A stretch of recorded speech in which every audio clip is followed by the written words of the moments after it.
Кескелдирик жебей калдыңызбы? Садыр Жапаровго коррупция тууралуу айтып берген аксакал айыл өкмөт башчысын сындады. Жаман мен жениме тийип жүрөсүң сен. Мына мен айыл өкмөткө да көп айтам.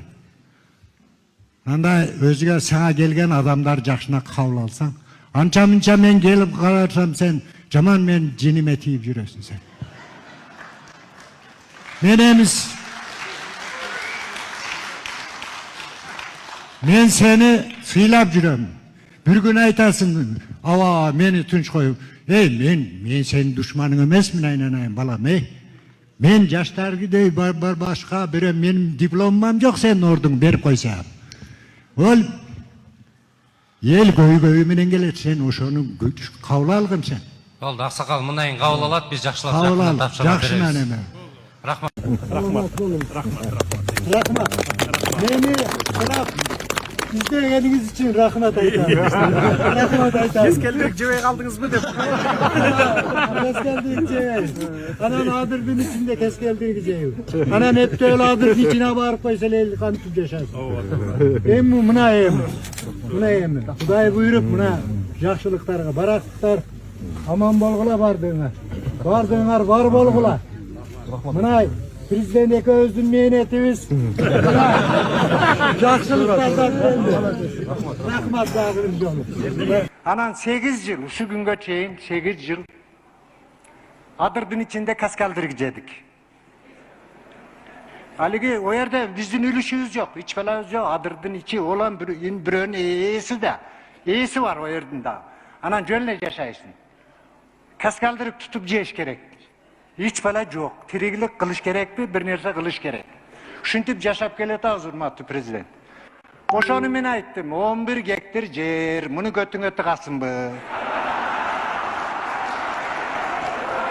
Абдыкерим аке, болду эмне сиз баарын айттыңыз. Желге бер, мынерде жетим жесир бар, тоголок жетимдер бар, колунда жоктор бар. Бер, ошолордон сабап болсун сага. Bir 50.000 60.000'den akça versin, çöntөгүңө hem ölüp koyayım. Desemem yok, unabay. Mençik. 5 жылдан бери бир туугандарым менен үй талашып келем. Bir туугандар менен үй талаш 2021 жылдан бери кыскасы бөлүшө албай атабыз.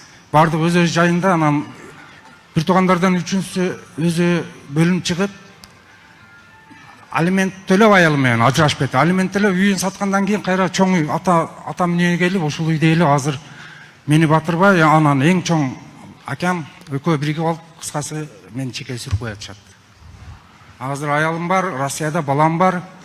Алар эми чакырсам качан үйдү бөл, анан барып үй салабыз. Атак жер жок болсо мен барбайм деп азыр араздашып жүрөт. Ошону сизден кайрылат элем, ушуну чечип берсеңиз. Күн боюнча бул мурас боюнча талаш тартыш окшойт, Мурас боюнча сиздики. Азыр бир аздан кийин мен өзүм кабыл алам. Анан ошондо келип өзүңүз түшүндүрүп берсеңиз, жеке кабылдаманы түшүнүктүү. Азыр ялла 6 айлык боюмда бар кезде тергөөдө мени мазактап эрмек кылып отурушту. Тергөөчү болсо укпайт. УКМК болсо только акча менен, визитка менен болсо гана кармайбыз дейт. Бизге окшогон карапайым калкка ким жардам берет? Мамлекеттик ишкерлер тарабынан. УКМК кызматкерлери жана ошондой эле Акбура милиция бөлүмүнүн кызматкерлери жана ошондой эле судьялардын үстүнөн айтып атайын деп келгем.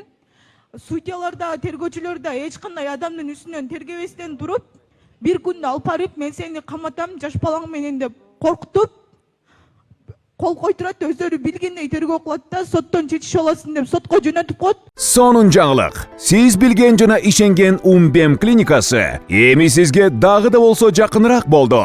Анткени бизде жаңы филиал ачылды. Жаңы клиникабыздын ачылышына карата 20%га чейин жагымдуу арзандатуулар каралган. Андыктан келип, өзүңүздүн жана жакындарыңыздын ден соолугуна кам көрүүнү сунуштайбыз. Биздин жогорку даражадагы дарыгерлер төмөндөгү адистиктер боюнча кабыл алат. стоматология, гинекология, терапия, лор, хирургия, педиатрия, урология, УЗИ жана башка адистиктер. Лабораториялык анализдин 5000ден ашуун түрү алынат. Жогорку даражадагы стерилизациялоо. Биздин дарек: Пятницкое шоссе метросу, Пятницкое шоссе көчөсү 35. Телефон номерибиз 8925 103 27 77. Кабыл алууга алдын ала жазылып келүүңүздөрдү суранабыз. Умбем клиникасы. Сиздин ден соолугуңуз, биздин камкордук.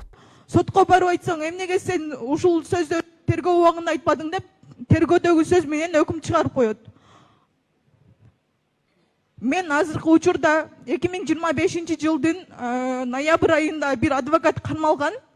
Ал боюнча үстүнөн арыз жазды деп УКМК кызматкерлери мени алдап, сага жардам беребиз. Ишиң сеники жарандык тартипте болуш керек экен деп мага убадалап, өздөрүнүн пайдасына результат кылды. Азыркы учурда мен жардам сурап чалсам, менин ишим ушундай болуп атат, мага жардам берип коюңуздар, мыйзамдуу кылып чечип бериңиздер десем, мен өзүм азыркы учурда абалым зор болуп атат, өзүм араң жүрөм деп качып атат. Азыркы учурда мен Ош шаарынан же адвокат кайрылып адвокат ала албайтам, же болбосом судьяларга кирип өзүм эркимди толук түшүндүрүп айтып бере албайтам. Ошого сураныч, өзүңүз жеке көзөмөлгө алсаңыз, мыйзамдуу түрдө чечип берсин. Кече жакында да экөөм болду.